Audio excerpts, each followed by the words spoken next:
Hello, everyone. I am Ben Johnson, and this is the Perpetual Chess Podcast. Perpetual Chess is a weekly interview show where top chess players, authors, content creators, and accomplished amateurs discuss their careers and share stories and chess improvement tips. Perpetual Chess is a part of the Blue Wire Podcast Network, and we'd like to give special thanks to our presenting chess education sponsor, Chessable.com. For more information about the show, you can go to perpetualchesspod.com. But without further ado, let's get to the show. Hello, everyone, and welcome back to Perpetual Chess. Happy New Year once again. We are joined by a return guest. He is a top Swiss player. He was the youngest ever Swiss Grandmaster at the time he became Grandmaster and a winner of many Swiss national titles. He has a popular and insightful blog called Next Level Chess, where he shares chess improvement advice, book recommendations, life recommendations, time management tips, stuff like that. I find it very insightful, as we discussed in December of 2021. And our guest has recently released his first chess course. We actually discussed its planning in our prior interview, which holds up well, I must say, episode 248. But the course is called Next Level Training, Conquer the Chess Information Chaos. And it hits on a lot of themes that come up a lot in this podcast. I just completed the course last night, so I am primed to discuss it as well as a general catch-up. But first, let's welcome Grandmaster Noel Studer back to the show. Welcome, Noel. Thanks for having me. Nice to be here. Yeah, welcome back, and Happy New Year, and congrats on the publication of the course. Yeah, thank you so much. Good way to finish last year. Yeah, and I know you've had some health issues, as we will revisit. So I'm sure it feels all the better to start to move forward from that and proceed with this course. Now, we'll get to the course shortly, Noel, but I actually wanted to jump into a fantastic Patreon question. Supporters of Perpetual Chess are able to send in questions for the guest. And this one is from Alex Friedman, who regular listeners may remember. Alex has sent in a lot of questions for a while, and he's been a little quiet lately. Shout out to Alex. And this question may explain why. And I think it's a very relatable question. So without further ado, here's what Alex wrote. He wrote, Hi Noel, I've been trying to improve at chess for 2 years. I've tried different approaches, lots of tactics, focusing on endgames, game collections, analyzing my games, and just playing. While I acquire knowledge and learn patterns, my rating and apparently my skill painfully stay at the same level. As an adult, should I just accept that chess improvement is not for me and try to focus on the interesting, fun parts of chess without trying to improve? End of question. So take it away, Noel. Yeah, so this last phrase really breaks my heart. It's, well, to be short, no, not at all. If you want to improve, you can improve. It's something adults can do. Many adults have shown it. And actually, I wrote an article about a student of mine that was, I think, 72 years old at the time where we worked together. And in this time span of 1.5 years, he won about 130 points. That was classical OTB rating points. So that should show you that it is possible. So that's the good news. And so what would you advise? I mean, I know I'm going to give away something. One of the many things I flagged from your course, but you mentioned that plateaus are normal, but how do you know it's not a plateau and not a permanent peak? You know what I'm saying?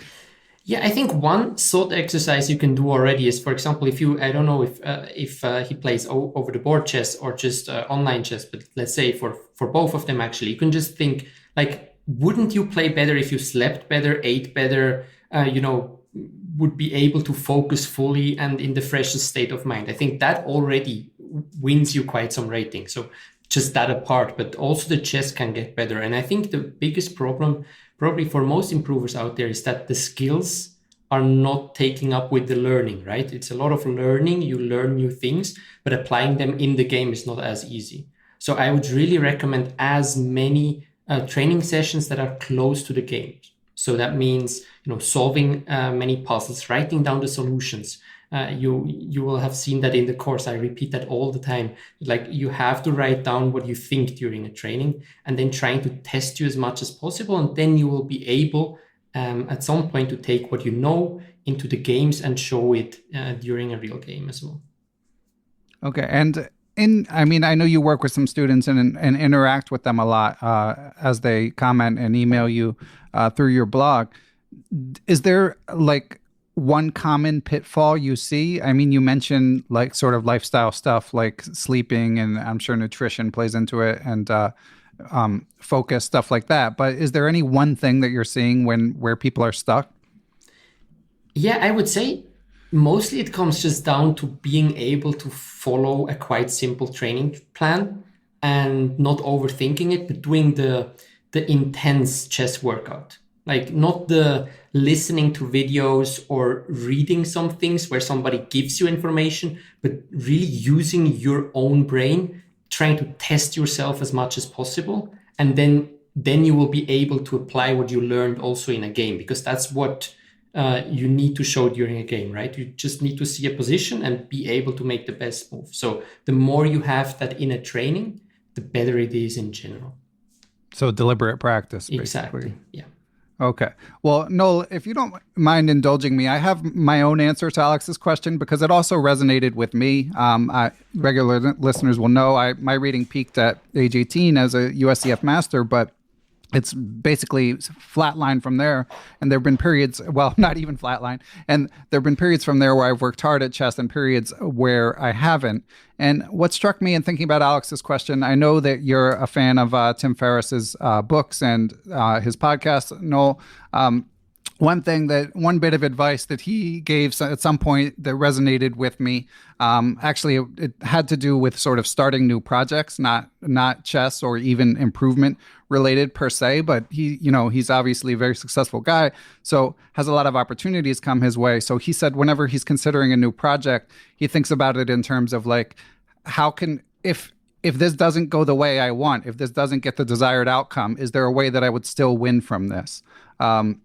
So, for example, I've been trying to write a book forever, and I finally just decided to do it because, whether people read it or not, I will now be an author, for better or for worse. And in chess, that's sort of how I approach chess study. Now, obviously, I've mentioned many times on the pod, I don't study chess. I don't put in the hours that especially some of my adult improver guests do. I do work on my chess every day, but I try to put in a time where if it ends up that I never get better at chess again, I'm not going to be looking back on my deathbed saying, why did I study chess 4 hours a day for, through my 40s, 50s, 60s while my kids were growing up, while I had family responsibilities, while I had other interests. So to me, one other bit of advice just from my perspective is, if you're stuck, it is okay just to do fun things. And it is okay to just study an amount that's probably good for your brain health over the course of your life.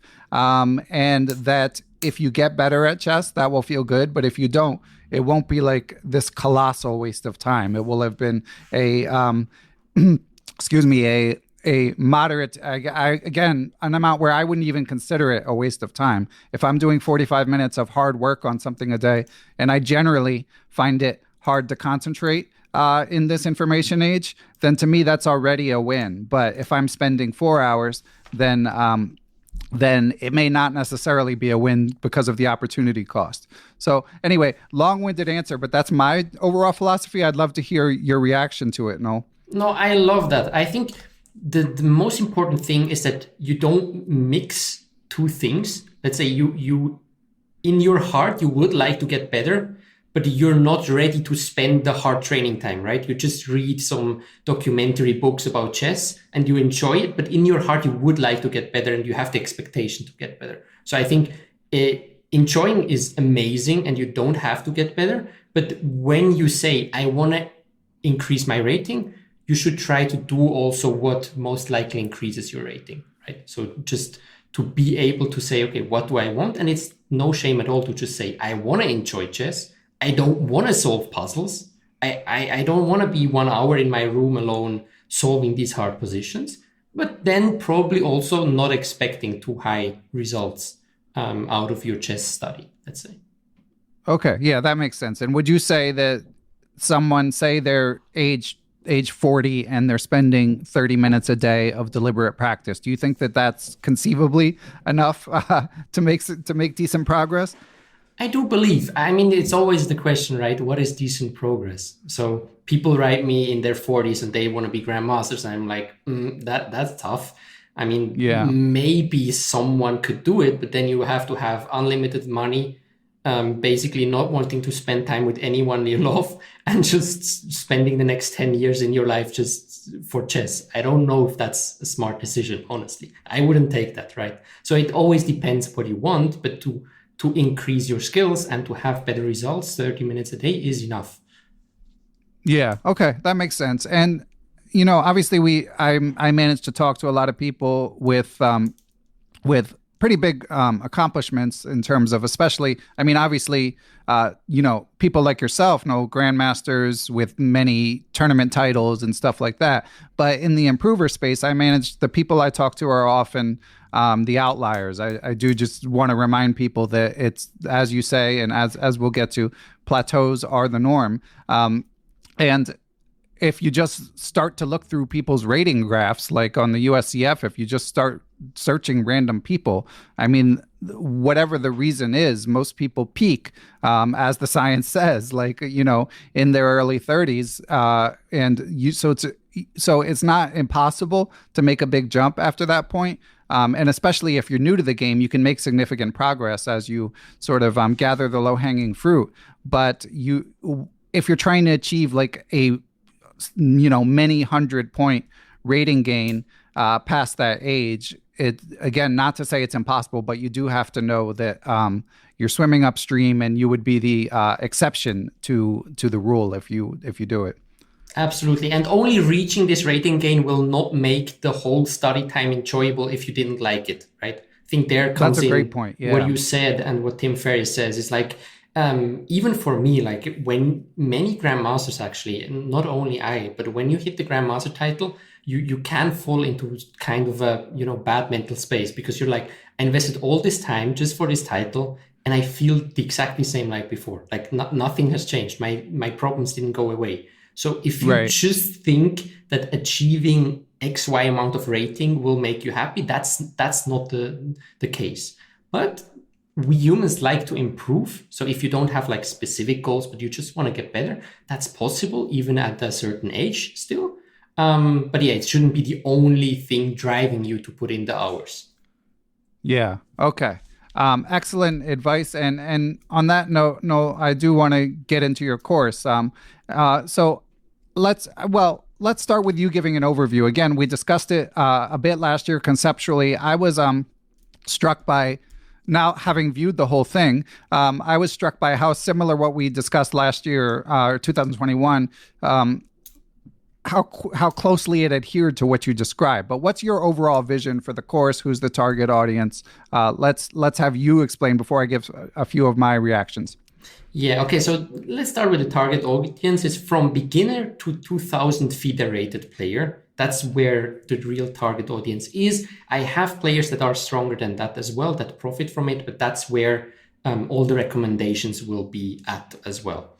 And the idea of the course is to really maximize what you get out of every minute that you spend on chess training. That means that first I get you through some general ideas of study, how you can improve your focus, create some good habits, what are the dangers in chess study. Then I go through how chess study works in my opinion. There's a difference between improving and learning, for example. And then I go through all the different sections of chess that you could study: tactics, positional chess, endgame, all the openings. And then I show how you should study them. And at the end, we make a training plan for you, or you learn how to make a real training plan that you can stick to, that is simple, by choosing some recommended resources. And then you should be ready to start training effectively and without losing track, without being overwhelmed of 50 new courses and which one should I study. Okay. Yeah, I'd say that's a good description, and I agree. Up to 2000 is reasonable advice. I would say, but especially if you're like, say, below 1600, and as you say in the title, like feeling a bit overwhelmed by the morass of information available in about sort of chess improvement. Generally, one observation I would share for listeners interested is I've watched my share of chess courses over the years. There's a surprisingly little amount of actual chess in it. Like I would say it's probably 25% where there's a chessboard on the screen. And to me, that's not a detriment. I mean, I have a audio only chess podcast, so I enjoy sort of the philosophy of chess improvement, and you do a great job distilling your advice. But that is one thing I would recommend, is a lot of it is about sort of how to approach things and which resources to check out. And if you read Noel's blog, which everyone should, I mean, the blog is free and extremely insightful. As we'll revisit, Noel's had some health problems, so he hasn't been writing as many new posts, but he often, even when he's not up for writing a new weekly post, links to an old one, and the old posts are pretty evergreen and insightful as well. So before we get into the content, the content of the course, I'm just curious, Noel, what this is a course about like how to manage your life, how to manage your time. How did you manage the time of making this course? Yeah, that was tough actually, because with this health issue with the traumatic brain injury, I actually don't have a lot of time at my disposal. That's also why I had to postpone the course, why we talked already last time about the course and I couldn't, publish it at the timing I wanted. So I really had to focus also there, like what is the most important thing that I need to get done today? And then I had maybe 2 hours, 3 hours to do that. And so I think I got very good at really distilling like what is essential and then what could be done but doesn't need to be done. There are so many things, for example, marketing, obviously. There's so many things that additionally I can still do to bring this to more people. But I just said, okay, I just have to focus now on making videos, for example. And when I did videos, there was nothing else. Like that's why I stopped writing articles. I basically stopped everything else. I was just, this week is just recording videos. That's it. So I try to be very clear what I want to achieve in a certain week and then focus on this one thing. Yeah. And I was, in addition to being impressed with the content, as someone who's done like the bare minimum of videos in terms of like occasional video podcasts and one-off YouTube videos, the editing is very clean. Was that, were you mostly recording in one take? This is just kind of insider info, but I was just curious as a fellow content creator, what your approach was to the editing and presentation. This is 100% one take. There's no single video that is edited in there. Yeah. And you had the bullet points ready to go that you show on the screen, I assume? Yeah, definitely. I mean, I re-recorded some videos, but there was no editing in the videos that you see in the course. So if I redid a video, then it was okay. One video I think is 20 minutes, it's the longest. This one, if after 15 minutes I said something I didn't like, I was just going back, do it again. Okay, cool. All right. Well, we'll get to the actual chess content next. Now, Noel, I would like a pat on the back because you mentioned in the course that only 13% of people finish. Is it Teachable courses? Is Teachable the platform you used? Yeah, I think it's just general online courses. This the information I found is very surprising. But yeah, you are the elite. So I 13%. Did watch at 1.5 speed as like an avid podcast listener, but I completed it. I want my diploma. I could add this. Just some printable diploma. You are elite 13%. That would actually be cool, huh? Or an NFT, or if those are still a thing. I think then people think I'm a scammer. I prefer not to do that. That's true. Yeah. All right. Well, we're going to get to a few of what I consider to be the highlight, the points that really struck me from Noel's course. But first, we're going to take a break and hear from our sponsors. Perpetual Chess is proud, as always, to be brought to you in part by Chessable.com. Chessable, of course, is known for their Move Trainer technology, which utilizes spaced repetition to help you remember tactical patterns and opening sequences. They have a huge library of courses for whatever aspect of your game you want to work on. Some of their new courses include a course on the Tarrasch defense to d4, which is a good choice if you're looking for a dynamic opening against one d4. It's by Super Grandmaster Jordan von Forest. Speaking of Super Grandmaster, grandmasters. Former world champion and legendary trainer Rustam Kazimjanov has a course out on the C3 Sicilian. If you're newer to chess, be sure to check out friend of the pod, I am Andres Toth's 1D4 for beginners. And of course, they've got tactics courses too. They have stuff you can check out for free. So if you have not already, make sure you go to chessable.com and keep an eye on their ever-growing supply of quality chess courses. And we are back. And as we said, we're not going to spoil all of the content from Noel's course, but I did highlight 5 bullet points that struck me. The first one, we might want to keep brief, or we could even pass because we did already discuss it, but it's just so important that I'll mention it once more. And Noel, you can let me know if you have a reaction, but it's that plateaus are normal, something that you highlight yourself early in the course. Anything to add on that before we get to some fresh territory? Yeah, just that it happens to everyone, and the important thing is to think long term and not short term. I think that's the key. Like when you're just tomorrow, I want to have 50 points more. It's tough, but when you think about I want to increase my knowledge and then my skills, so I show better chess, then at some point the rating will also fall. Okay, yeah. Good advice, and we'll leave that there.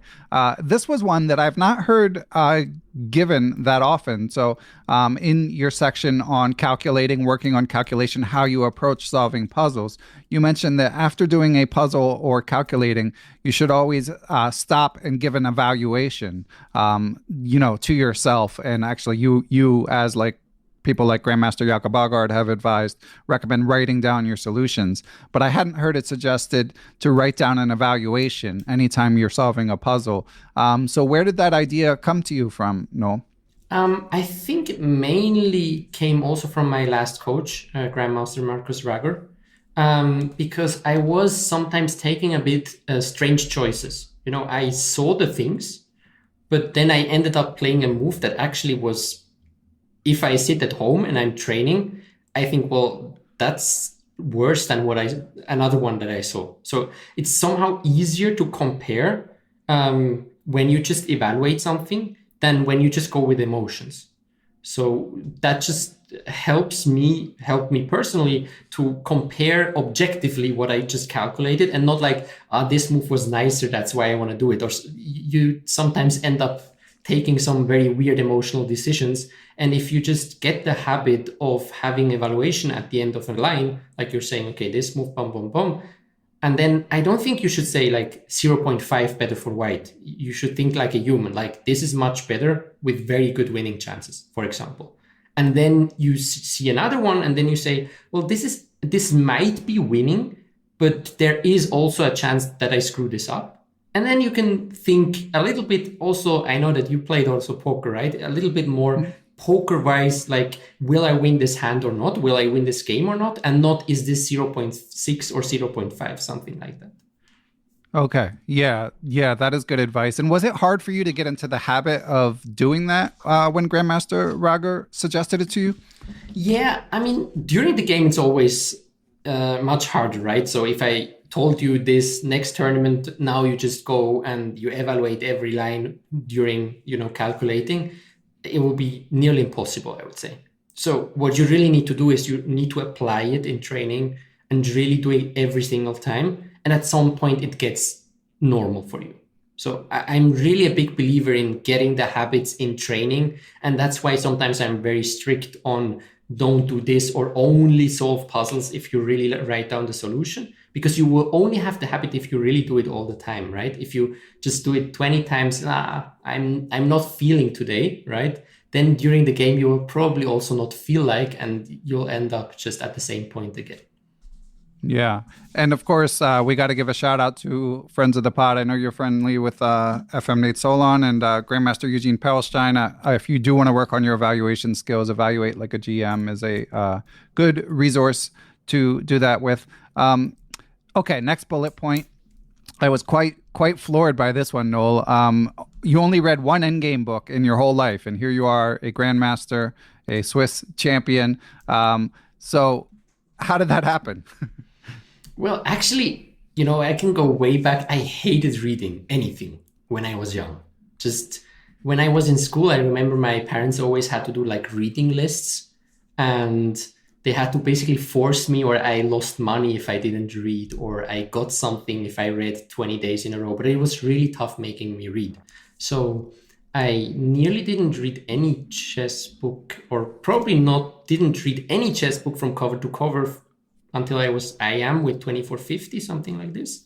And I just, watched in a little bit of them. But then when I hit my real big plateau when trying to be a GM, I started reading books. And I read the Dvoretsky's Endgame Manual. I did go through that.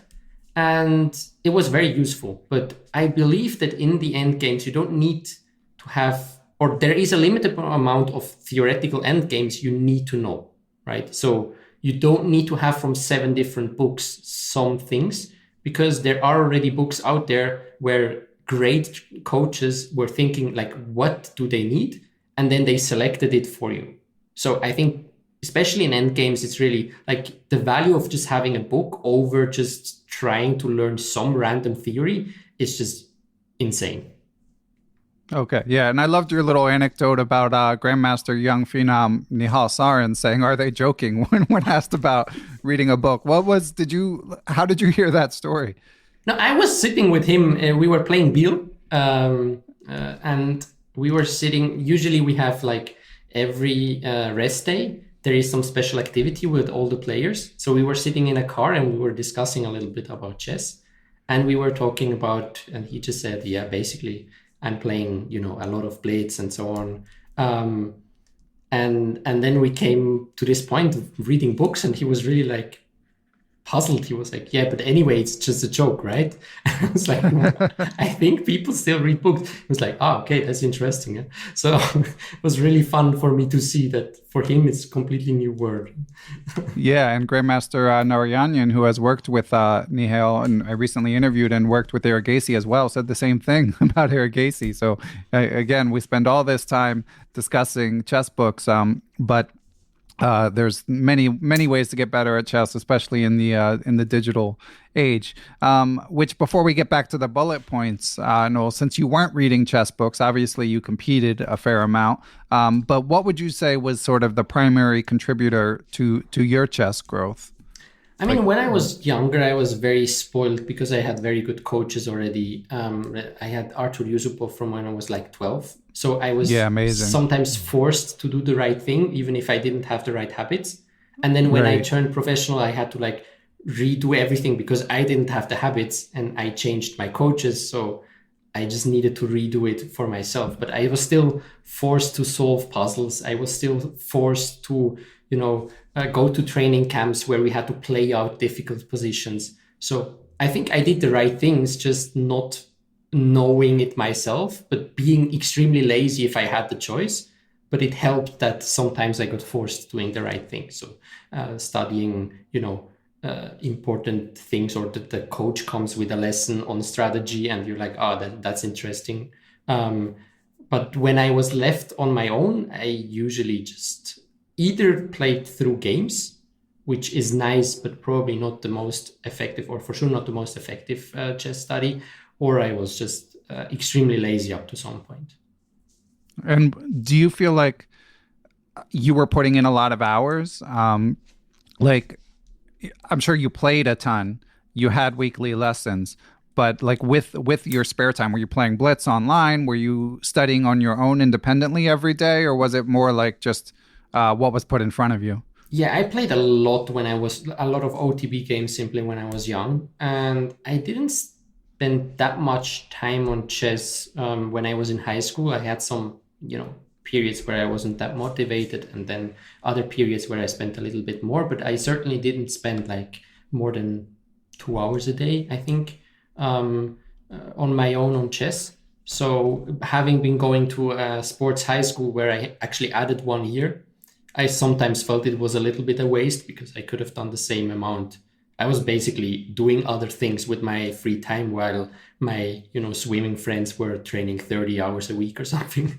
And I was like, okay, I'm here enjoying life a little bit. But funnily enough, then when I decided myself that I want to become a pro, then I started to put a lot of hours in.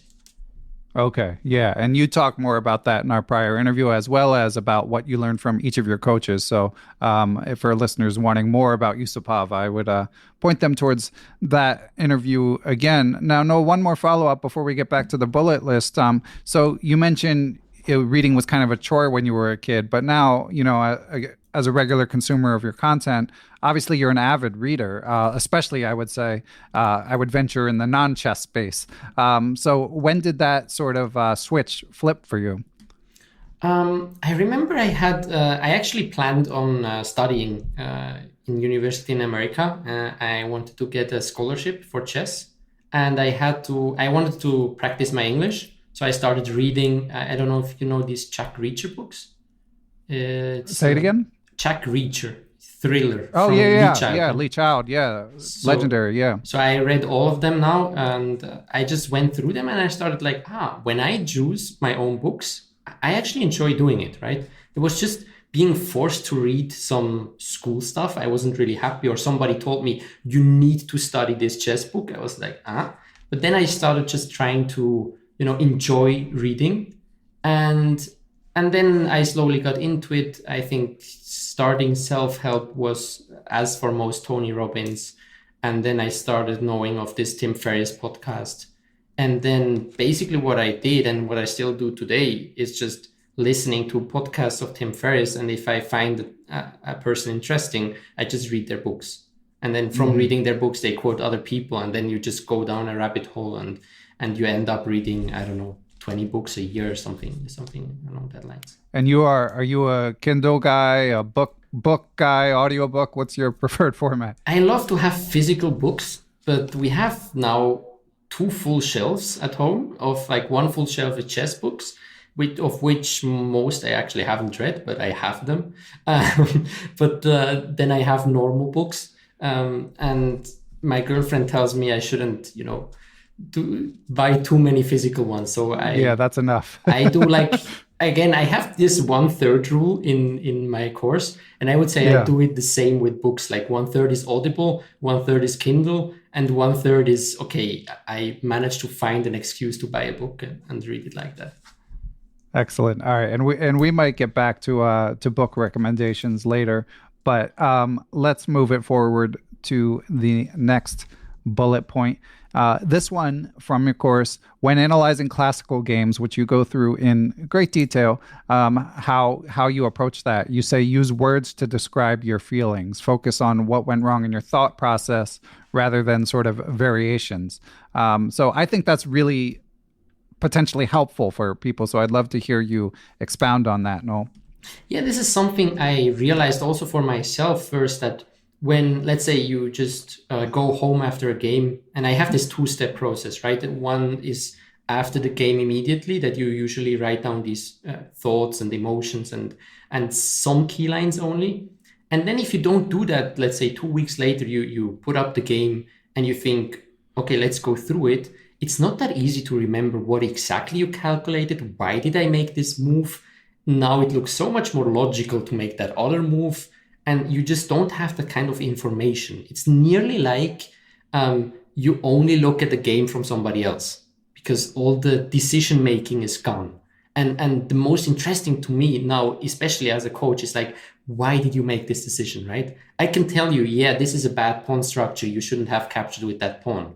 But the more interesting is, why did you think that this was a good choice? Or were you scared of the other one? Or was there some tactics that you were scared of? And then we can work in training, or you can work in training to make that better, right? You need to understand where the mistake comes from to be able to not do it anymore in the future. I think that's the most important thing.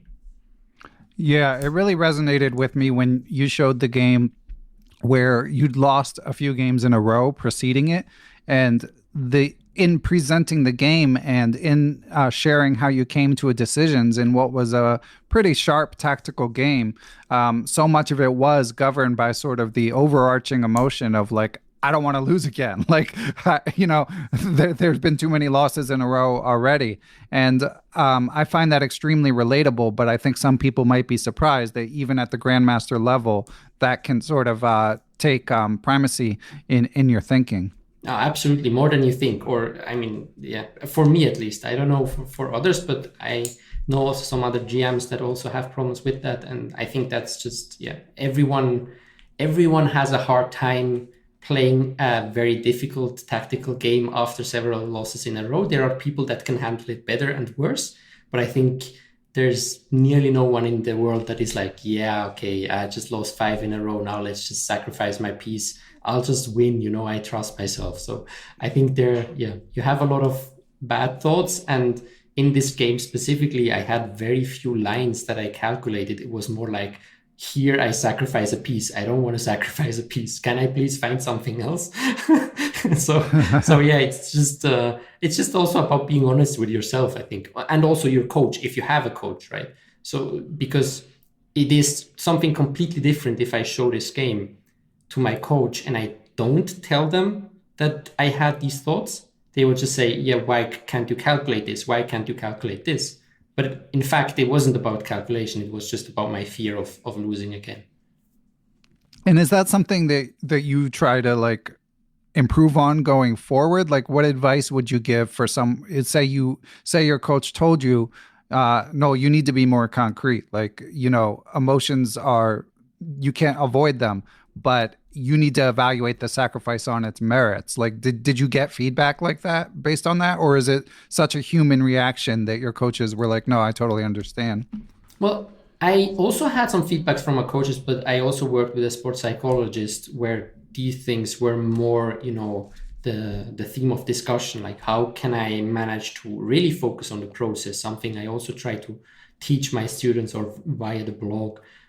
How that you should focus on the process and not on the result of a game.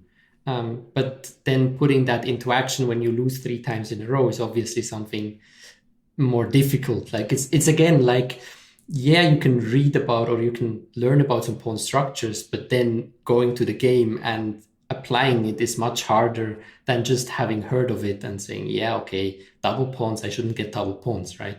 So it's the knowing what I should do, but then also getting the skills of doing it during a tournament that needs just time.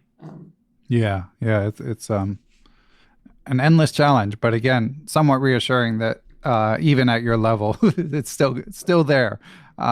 Okay, final bullet point I highlighted is, and this one really struck a chord with me, is the goal of calculation exercises is to be comfortable in complicated positions, because that's something that, speaking of emotions, I've noticed that's a weakness of my own game, complicated positions. And when I interviewed official brain correspondent of Perpetual Chess, Dr. Christopher Chabris, he highlighted that I think for adult players, there can be like sort of a natural aversion to like fire on board type positions.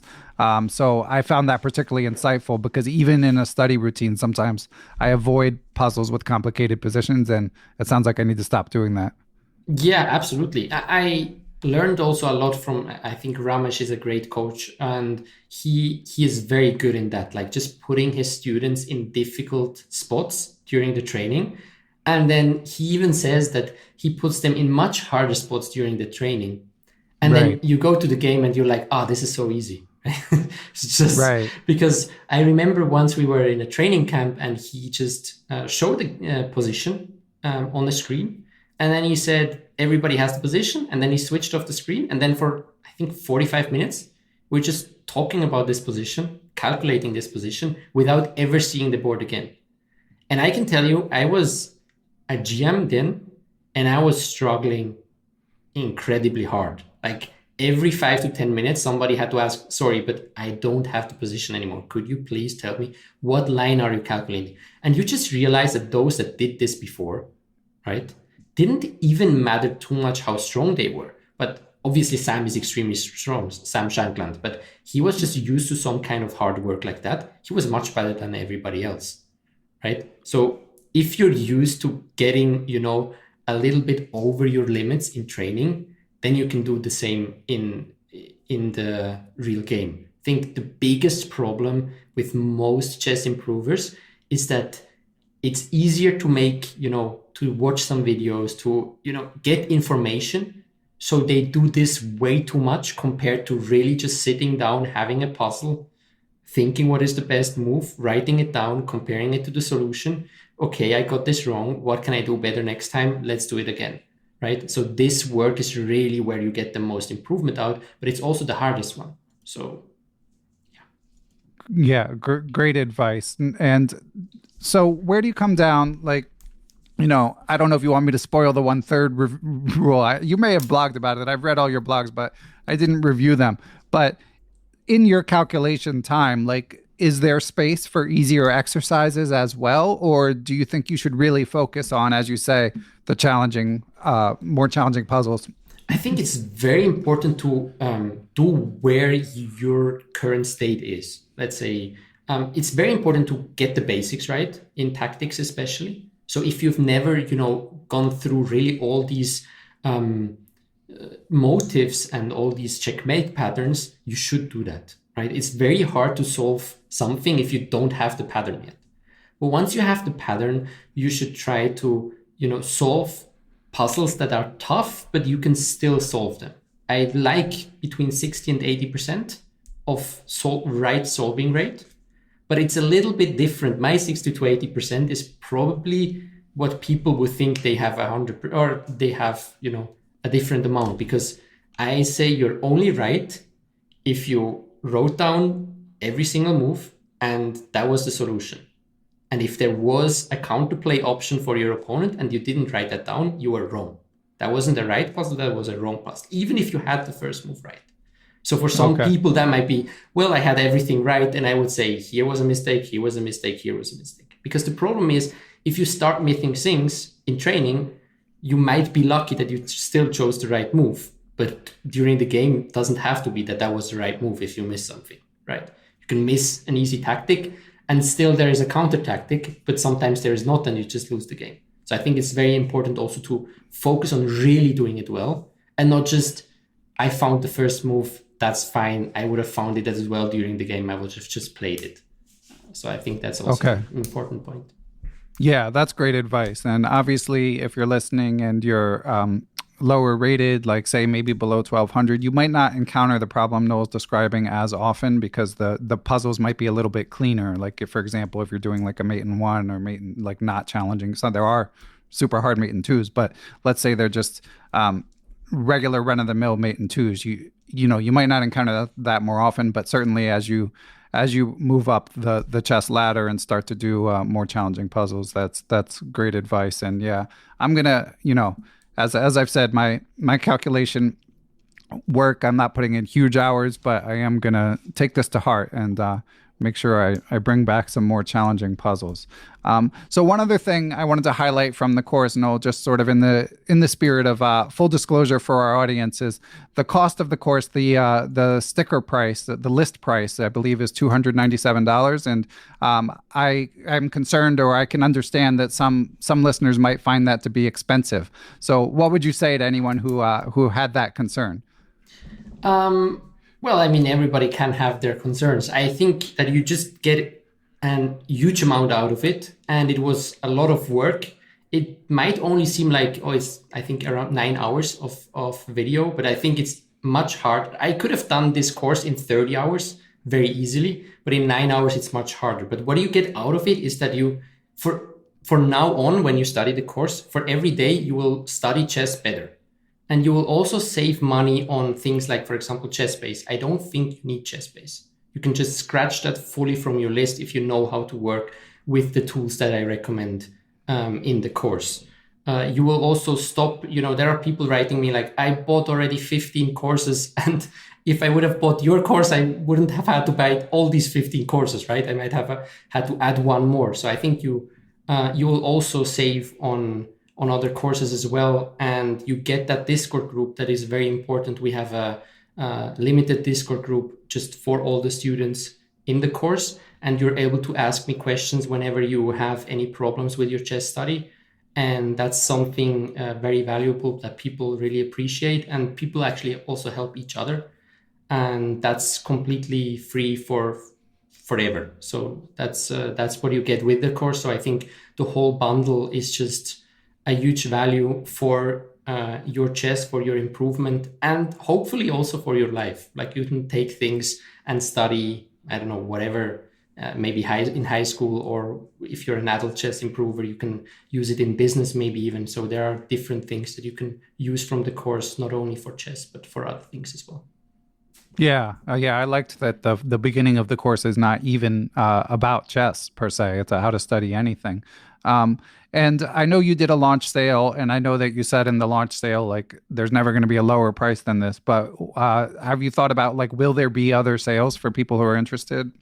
I'm not a huge fan of like a lot of sales. So for the moment, I think that's it. There might be some discounts, but there won't be, the launch sale was 30%. So there won't be anything that is 40% or more. That's just my promise to everyone buying early, that they will have the best price that ever existed. So yeah, but there is a 30-day money back guarantee. So you can buy risk-free. And if you really think, oh, that was not at all worth my money, then you can just email me within these 30 days and you get your money back. So that's my offer to everyone buying, so that you can look at it and convince yourself that it's worth the price that it is. Okay. All right. Well, again, I mean, I, as a content creator myself, I certainly feel that people need to be paid for their work, and when you buy something like this, you're basically getting like the accumulated knowledge of a person. So I understand that it's likely out of some people's price range, but I also understand as a creator that it's, you need to be compensated for all of the time that you've put in, all of the books you've read, all of the presentation. I mean, as we said, we discussed this a year ago. This has been long in the making, and I'm glad to hear, as you mentioned on Twitter, that the feedback you've gotten so far has been good. So Noel, I want to catch up on a couple other things, but first we need to take one more break and hear from our sponsors.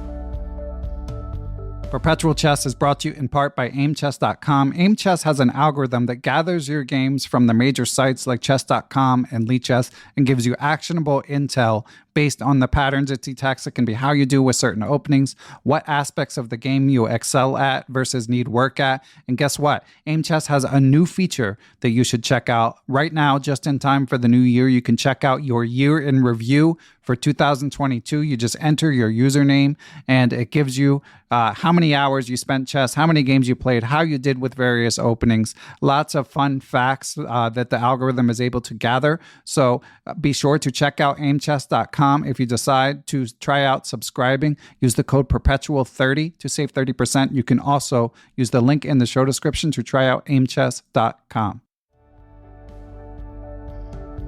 And we are back, and I've got a few topics I want to revisit, but one, Noel, let's bring it back to books for a minute.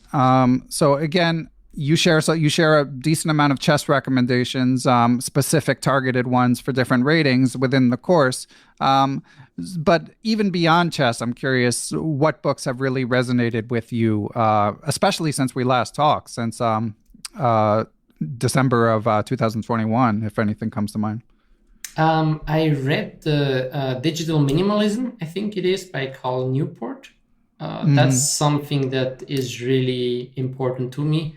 I still struggle to apply everything. So again, it's not just reading it and then, okay, yeah, I'll just not use my phone anymore.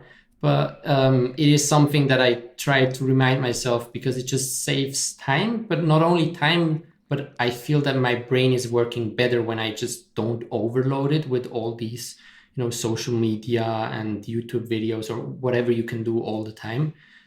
So that's one that stands out for sure at the moment. Yeah, I read Deep Work by Cal Newport, which I think Digital Minimalism is kind of like a sequel to it. Are you familiar with Deep Work? I'm not familiar with Deep Work, but I have it on my reading list. Yeah, it's a similar idea, but basically the idea is like the importance of doing difficult things, solving difficult problems, like, limiting your inputs, and concentrating, which obviously sort of gets back to what we were discussing in terms of my chess calculation misadventures. So yeah, it's funny how no matter where you go, you can end up in the same place in terms of what's best for personal development or improvement at a particular endeavor. Speaking of which, another thing you mentioned in your course is you've been working sort of with a beginner's mind on two activities of recent, tennis and poker. Let's start with tennis. Is there any, like, what has the experience of picking up tennis been like for you, Noel? Well, actually, I've played as a kid already, but I never really had, some structured lessons. So I just know how to hold the racket. I know how to hit the balls, but I don't really have the right technique. And that's actually a big problem because unlearning is much harder than learning it new. So I think actually it would have been better for me just to never have been playing tennis before and just starting it from start, because you get the feeling like I know how to do it because you can hit some balls, you can even make some nice winners or whatever. But at the end of it, you're just doing it wrong. So I need to unlearn it. And when I, play also with friends that are better than me, I sometimes hear myself nearly talking. They're like, don't do too fast, just do the basics. You should do the technique right, and only then you can increase the speed. I'm like, man, I'm telling this to my chess students all the time, but it's just so hard to, when you're trying something, you just want to do what the others do, right? When I was small, I always wanted to eat what my big brother ate.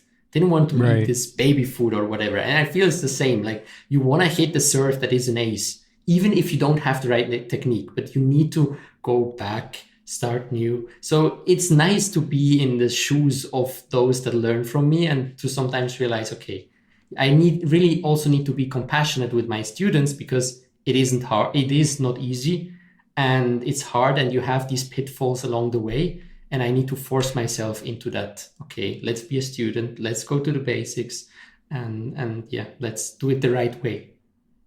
Yeah, totally relatable. And yeah, I've noticed that as well. And what about poker? Like, what have you learned from trying to learn? Like, what are your goals with poker, and what has it taught you so far?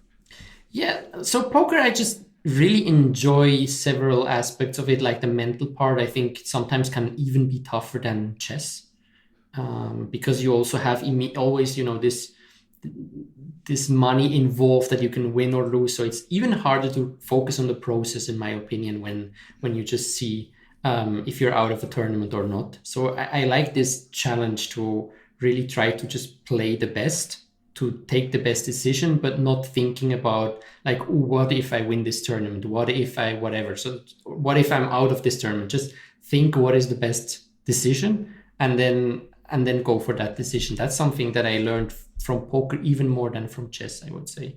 And I don't want to, make it a profession. I don't want to especially earn money with it, but I want to be a winning player, obviously. And that would come with making money then, but it's just a fun hobby. And I also realized that I like playing live much more than online. So I think I will just sporadically travel somewhere where there is a nice tournament that is decent for my budget, not overdo anything, and just have fun playing poker and studying it from time to time.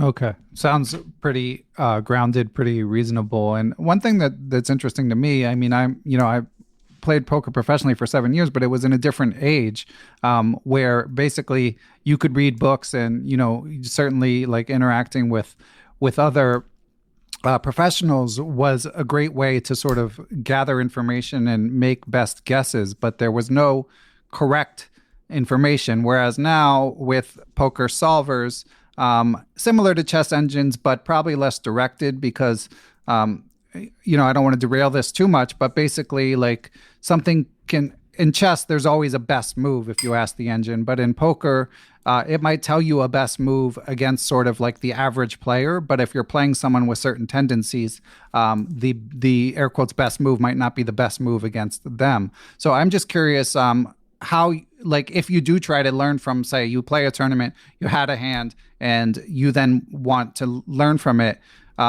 what is the approach these days? Like, or are you just having fun enough where it's not keeping you up at night? Well, it does keep me up at night. I'm a perfectionist at heart, so I Right. really don't like thinking that I made a wrong decision somewhere along the line. Um, but I actually started studying some courses in poker, just trying to, learn from people that have done what I would like to be able to do. The start was very easy. It was this masterclass of Daniel Negreanu, but it's more like general concepts. And then I got a more specific course that just, basically all the basics of which textures you have to bet big, bet small. What do you do with small stacks, big stacks in tournaments, focused on tournament play simply. And then when I have a hand, I know 2, 3 poker professionals that I can contact for their opinion. In general, I don't like to work too much with solvers myself because I feel I'm not at a level yet where I need this utter perfection. But I prefer more to have the feedback of somebody that is much stronger and just tells me their instincts of the situation, right? Sometimes Yeah. also when you work with machines, they just tell you this is the right thing, but they don't tell you like, is it obvious? Isn't it obvious? Was this a big mistake? Was it a small mistake? And I like to have this kind of interaction with somebody that just tells me, "Oh my God, that's just so horrible. That just never does something for you." And you're thinking like, okay. Or you're only getting called by better here, and you start to think about it. And it's like, okay, that was very obvious for this person. So that was probably a big mistake. Or when they say, "Yeah, I think you can do several things," then I'm like, okay, I think that's fine. That was depending on a read or the in person, decision just. Very interesting. I think there's a lot of echoes that like adult chess amateurs can take from that. It's come up obviously on the podcast before that just an engine spitting a move at you if you don't understand it is that helpful and is not necessarily helpful, I should say. And another conclusion or observation that comes to mind is like sometimes if you're trying to figure out what you should have done in a position, asking an engine may not be as helpful as asking a stronger player. And you may not, if you're rated 1200, maybe you don't need to ask a grandmaster. Maybe you'll learn more from asking like a 1500 friend because they're sort of at the next level up, but they sort of understand your thought processes more than a grandmaster who can just sort of, calculate perfectly or knows the pattern like inherently from previous work, and doesn't have to sort of explain their thought process or doesn't necessarily know the pitfalls. So it is interesting how like pursuit of knowledge in one field can be applied to different ones, especially with games, which of course is why there's so many lovers of multiple games, myself included, and it sounds like you as well. Any other new hobbies besides chess and poker? I mean, tennis and poker? No? I like reading, listening to podcasts, all the same things, actually, spending time with my girlfriend. All of these things I love, but nothing too much new. I just want to jump back shortly and say that you said what they can learn also for chess. And I think one of the most important takeaways as well is like focus on the big mistakes. Right. We all make so many mistakes. And I see with other, people that start learning poker with me along that I think I advance much faster because I can leave small mistakes behind me. And I just focus on like that makes a huge difference. Right. Don't do that and already jump a level up. And in chess, I think it's the same. If you just go through a whole game with your engine, like it's just everything mistakes. But you need to be able to understand, okay, these 2 mistakes are the ones I need to work on. All the others are fine if I still do them. Like for some level, even if the engine shows +1 from a move to another, it might not be a mistake. It might just be a decent move and that's it. You don't need to work on that. But if you change from completely winning to completely losing, that's where you need to work on. And for poker, for me, it's the same. Like somewhere, as I said, where a friend says like, that was just absurd, stupid decision. I'm like, okay, that was probably something emotional that I need to work on or something I just completely didn't understand in that situation. and then I focus on this one and I leave the rest aside for the moment. Wow. Yeah, great insight, and definitely like a theme that sort of reverberates throughout your course.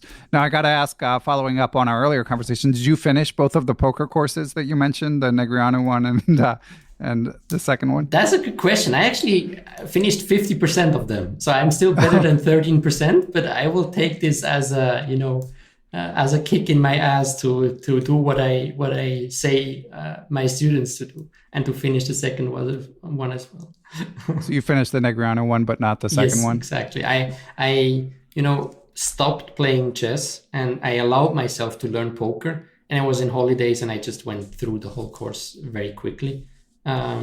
Still try to write down things, but I was just very fascinated by poker in general. Just was easy to go through. And the other one is more technical. I would say it's more similar to my course, where he says, now this is the theory of how you should do it. Go play some poker and repeat and take a hand and analyze it and talk with somebody about it. And when you are doing it well, okay, now you can go post-flop, right? Just focus on pre-flop at the beginning and don't think about, these amazing river decisions, but just focus on doing the right things pre-flop, and then you continue. And so you build up. So it takes also more time, and it's harder in a way, but it really, gives also something back in skills and knowledge.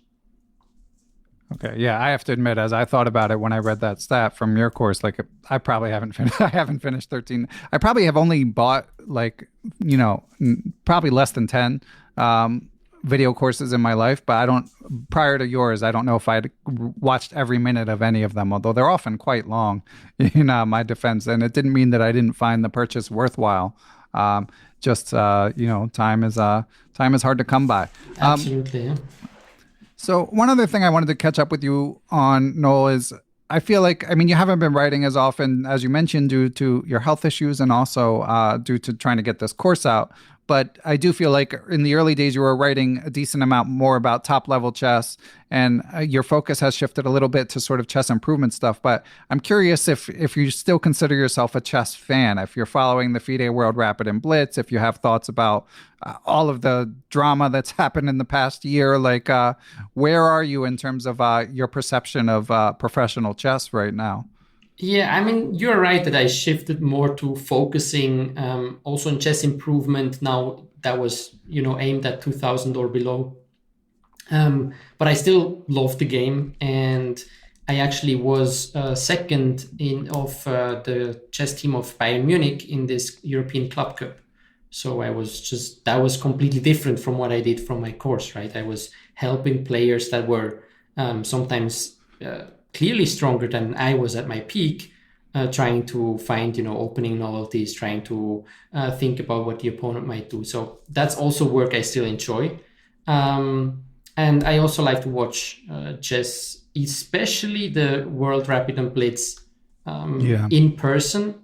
For me, maybe it was just because I played it once and I still have all these emotions attached to it for my only world championship, for not youth world championships that I played, but I just love it. It's just amazing to see, and yeah, it's fun to watch. And there was also quite some funny incidents with people that didn't know the rules or try to get some advantage. It was just packed. Had everything, in my opinion. Yeah, and quite a performance by Magnus. Amazing that he won both events. So glad he got a triple crown, since the third leg of the crown will no longer be his come the Nepo and Ding match. And I don't recall you sharing any thoughts overall about the Magnus and Hans Niemann scandal.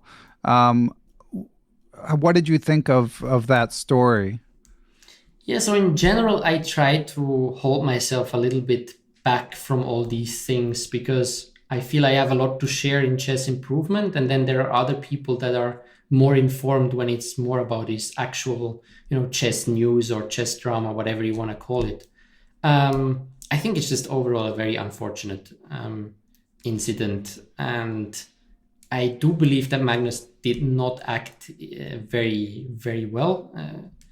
I think could have done better. But I also agree that somebody with, online cheating, as Niemann apparently did, and maybe over the board cheating, I don't believe in the sinker field, but who knows what happened. If not, there's nothing that is proven. But I think there should be some more clear rules. And I also think that chess.com didn't make an amazing, job of trying to basically hide that he cheated that much, apparently. And then suddenly when Magnus was there, now it was a drama. That everything was just, I think all parts in the story are a little bit sad, but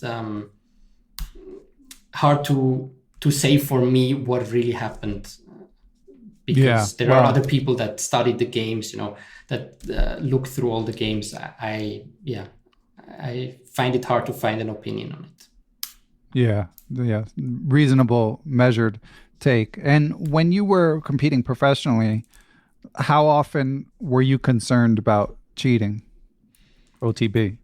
I actually don't know how much I might get into trouble for saying this, but I don't know if you heard recently there was a person apparently caught cheating in a tournament in Spain. Yep, yeah. I've played against him, and let's say I wasn't exactly surprised hearing that the person got caught. So, but that was my only incident. Okay, well, that's good to hear, because whenever I read these stories, and obviously I'm reasonably plugged in for like a non-grandmaster, you hear, oh, there was widespread speculation, and I'm always like, well, I didn't hear that speculation, and it can be a bit frustrating.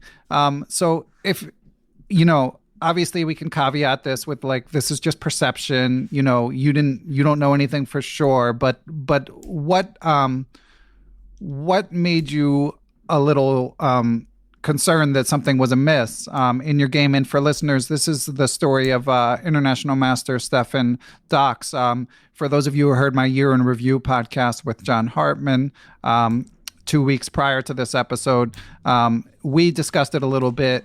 Peter Doggers from chess.com did a good write-up. There may have been more recent developments. I don't believe there have. But anyway, the very short cliff notes is that, as I said, there had been widespread suspicion, apparently. There were some reports that maybe he was caught with a phone in the bathroom, but that's not confirmed. But the one thing that for sure happened in this tournament in Spain is they tried to search him with a metal detector on the way in, and he refused it, and as a result was kicked out of the tournament. But anyway, bringing it back to your experience, what happened in your game, Noel? So there were some rumors already before I played him. I had a very strong friend that was Grandmaster already at the time. So at the time I was, I think, lower rated than him. But he had beaten a Grandmaster I know, and this Grandmaster never, and I don't want to name his name, but he is never suspicious of anyone. And he said he was sure. So I was alerted. He had beat my friend in the tournament that was weaker than me, and I just made fun of him. Yeah, you just used the excuse that there was something going on. But when I played him, he stood up nearly every time. It was in Gibraltar. And those who played in Gibraltar already, the playing hall, the playing hall where the top boards are, is on the first floor, I believe. And if you go upstairs, there are only rooms there. There's nothing else than rooms. And downstairs, you can go to smoke and find the other playing hall. And I saw my opponent 3 or 4 times walking upstairs during my game, which the only thing you can do there is go to your room and check an engine. And I informed the arbiter as well.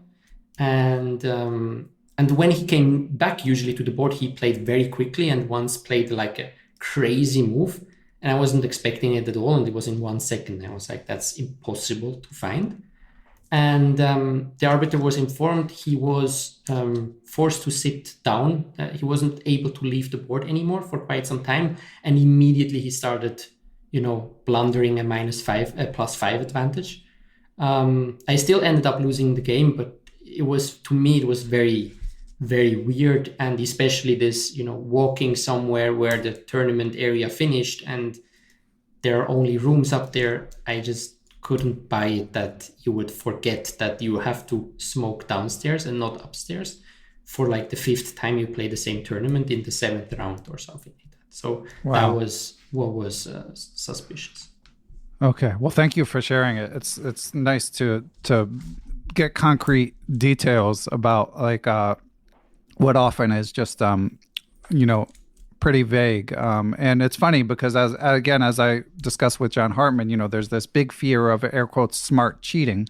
And what you describe, if it is cheating, which we don't know for sure, to be clear, but it's not so sophisticated, it's not like, it doesn't sound like some, there's no anal beads, like there's no, like it's what you might expect. So absolutely. Yeah, so I think like, again, I'm not sure. I'm just, I was suspicious, and I might also recall things badly because it's, I think 2013 it happened. So it's a long time ago. So there was this outcry about him before our game happened.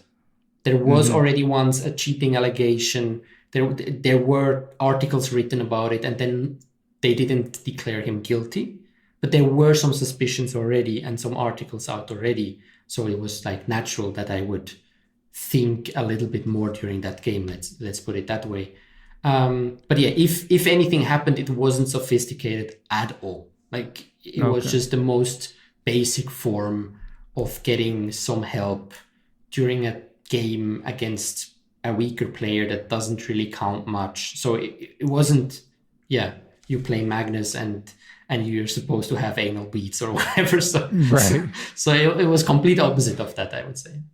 Okay. And the one crazy move you described, the unexpected move, did you check that with an engine subsequently? Yeah, it is still today. I when I saw the reports, I went back to check my game. I think it's not in the database, but I have it myself. And still today's engines are happy about his move, but I could have sacrificed the rook and his king would have, ended up on f6 or whatever, and he would have had to forcefully sacrifice back the queen, and then we get some weird ending, which the engine says is slightly better for me, but it's holdable for him. So it's like, either you're the biggest genius or something was kind of weird there, because that wasn't a move I would ever. Basically, he played d5 in a Sicilian, and I took the pawn, and he just made another move. And I could take on e6 and on f7 with check, and he would survive somehow. But yeah, that was quite weird. Okay. Well, again, thanks for sharing that. One thing I wanted to follow up on in my conversation with John is, we had mentioned that Ken Regan's algorithms, international master, of course, and the only FIDE approved cheat detector, his algorithms didn't pick something up with Stefan Dox. And I've just seen some people online just casting aspersions, saying like his algorithms, like clearly they're not stringent enough. And when I interviewed my most recent interview with Dr. Regan, he defended them. He said that they would have caught which other cheating? Oh, the French Olympiad, that they would have flagged. I'm drawing a blank on the Grandmaster, but when the French team cheated, that they would have caught Feller, that. yeah. But yeah, thank you, Feller. Yeah. But I just want to acknowledge the possibility. Like, I'm not here to blindly defend Dr. Regan. Obviously, he's a brilliant guy and making a good faith effort. But it is possible that his algorithm is not stringent enough, and there are certainly a fair number of grandmasters who have that opinion. I don't know if you have anything to say about this, but I just want to be fair, No, I don't want to take anything away from his work, but I do believe that if someone was to be cheating smartly, you have no chance to seeing that with an algorithm. Like you can work on that algorithm forever. I do not believe. Like, I think what people really don't understand is I was 2588 at my highest point. If I get one move a game that I can just choose the engine line, I'm probably 2750. Right. Like, it's just such a huge difference. And if you just tell me one move a game that is important, I'm 2650. You don't even need to tell me the move. Like, so few intel makes such a huge difference that I think it's extremely hard to spot it just by looking at numbers. Because, yeah, it's just some moves make a huge difference, but you don't even know what exact intel one has to have. Just knowing the piece is enough, right? So maybe you only make the second best move, but that was because you knew the piece and you actually failed to spot the right square, but but at least you made the second best. So there are so many ways to get a little advantage. I think if the person cheating is strong already as a player and sophisticated, it's extremely tough. Yeah.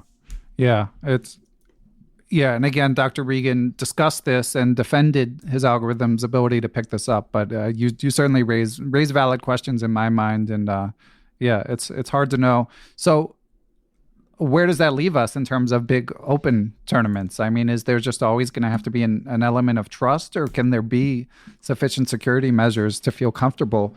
Like, would you feel comfortable playing? Say there was like a tournament where you had to put up an uncomfortable amount of money, but you're going to be the strongest player. Would you feel comfortable playing in such a tournament? Would you feel like it can be legitimate?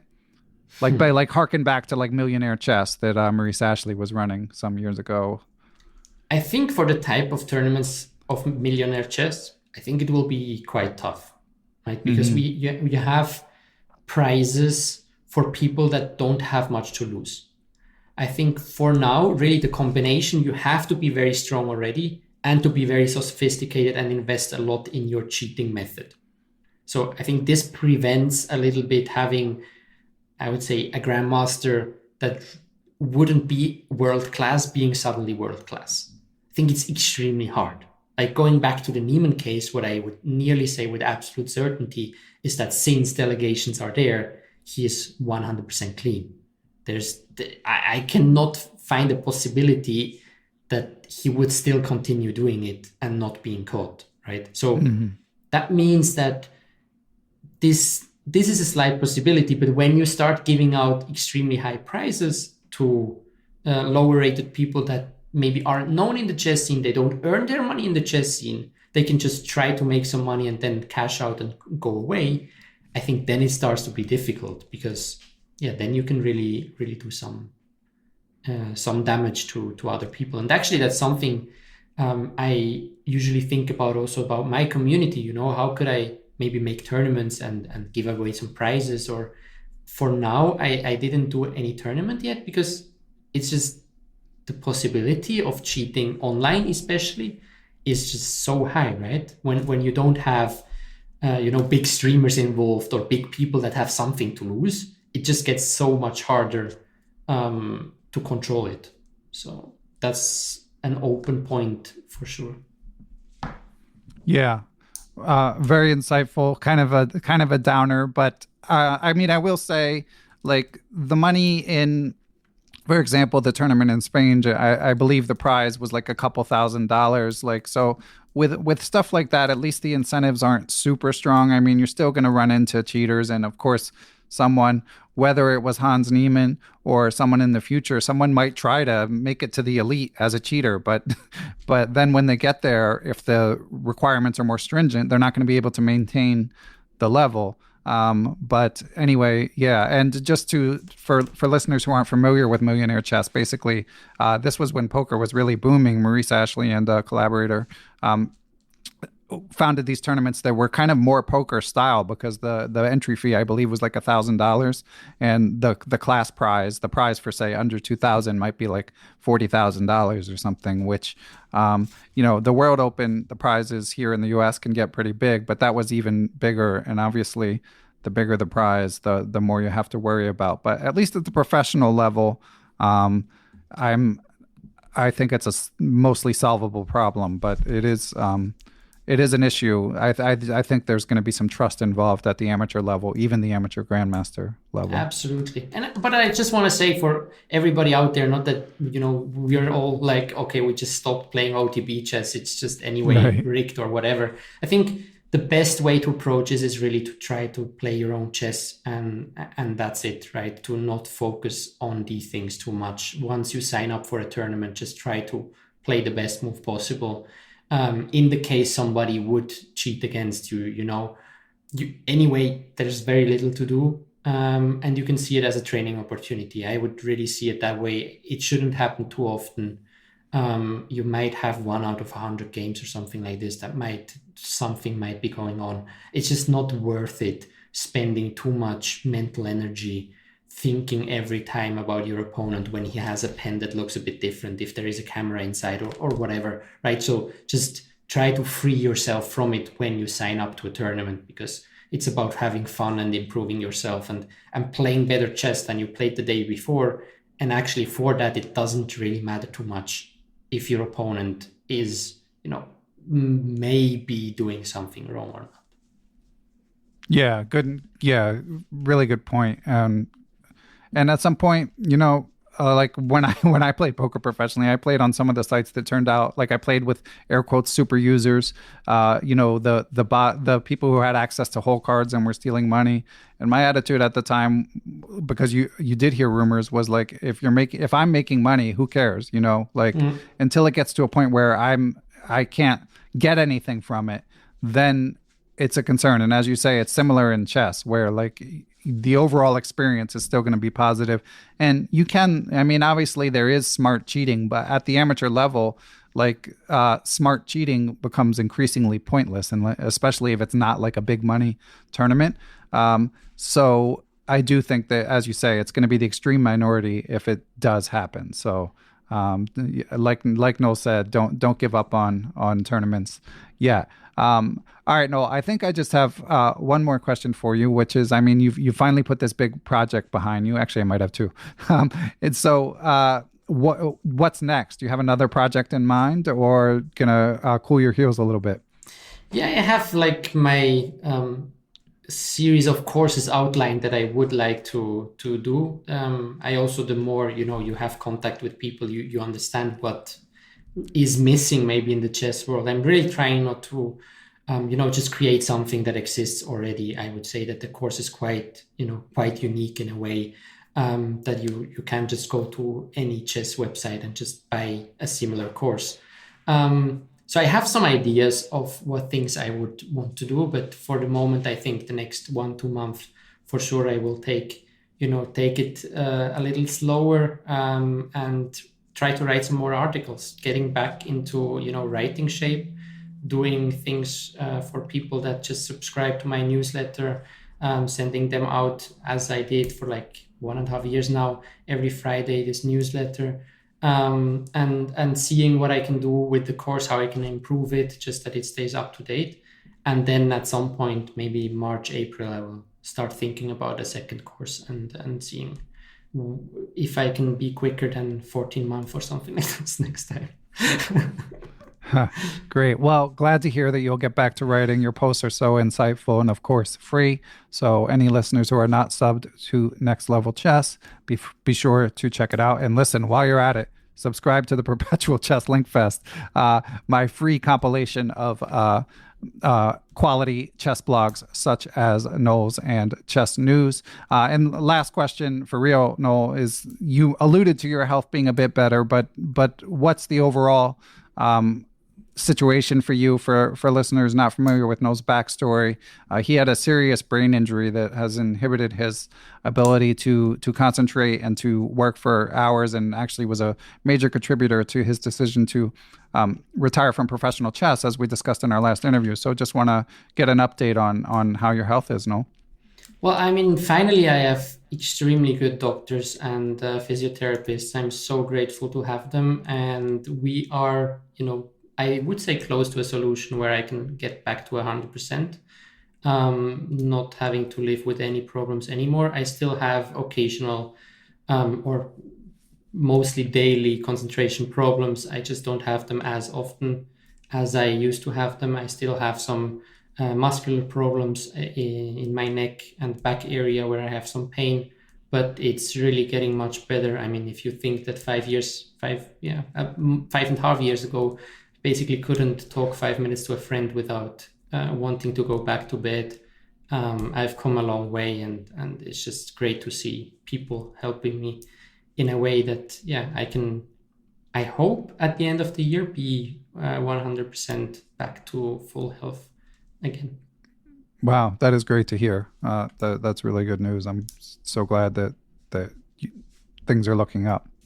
Yeah, I mean, yeah, as I said, very grateful for other people, because it's a lot of people that have tried to fix me, so to speak, and it seems that now I've like 3 key persons I see every week that make me old Noel again. Glad to hear it. Okay, and so listeners should subscribe to your blog, follow you on Twitter, and of course check out your course if they are interested. Again, no, I'll link to it in the show description, but it's called Next Level Training: Conquer the Chess Information Chaos. Anything else listeners should, any other tasks for listeners to complete in order to keep up with you, Noel? I mean, you can reach out to me. Just hit me a mail if you have questions about the course, if you're not sure if that's for you, if you have questions about our conversation. I love to stay in contact. The more, feedback I get from chess improvers, the better content I can create, be it courses or free material on the blog. So yeah, just love hearing from you guys. Excellent. So I'll put the email address in the show notes as well. And Noel, great to catch up. And again, glad to hear that you're feeling better. And congrats on completing the first course, even if it took a little longer than you planned. Thank you so much, Ben. And I hope with what I said on the cheating, I'm not getting my ass kicked. I hope so too. I didn't have. If it happens, I had nothing to do with it. It wasn't. It wasn't me. I'll contact my lawyers already now. Yeah. Right. All right. Take care and good luck with that. Yeah. Thanks to everyone who helps make Perpetual Chess possible. Big shout out to my producer, Matthew Passy. I'd also like to thank the Blue Wire Podcast Network, with whom we are proud to be affiliated. Be sure to follow us on social media, Beneficial1 on Twitter, at Perpetual Chess on Instagram, or you can join the Perpetual Chess Facebook group. You can email me, ben@perpetualchesspod.com. And of course, last but not least, I'd like to give major thanks to the Perpetual Chess Patreon and PayPal supporters. Those who choose to join that community based on their level of support can do things like submit questions for guests of the show, have access to live Zoom Q&A lectures with grandmasters who often have appeared on the show, going over chess games, answering questions, stuff like that. And you can even get access to ad-free Perpetual Chess if that's your preference. So, but most of all, thanks to everyone for listening, and we will catch you all on the